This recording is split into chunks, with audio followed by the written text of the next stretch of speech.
may bilog na hugis itlog.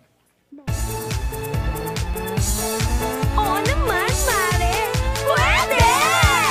Simula na po ang automation sa darating na 2010 election. Sa automation, bibilis ang bilangan, kaya lalong dapat nating bantayan. Nasa balota na mga pangalan ng kandidatong pagpipilian. Alamin na po natin ang automation, paano nga bang gagawin? Anong bagong instruction?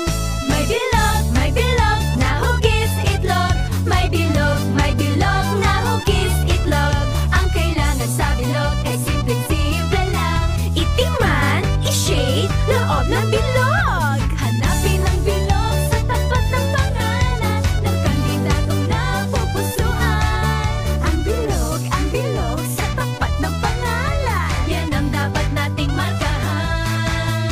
Yes mo ba? Yes ko na! Guess na talaga! Computer magbabasa ng ating mga balota. Kung mali ang pagmarka, baka boto may mabasura! Sayang! Balota mo'y alagaan, boto'y makapangyarihan. Huwag gustutin o dumis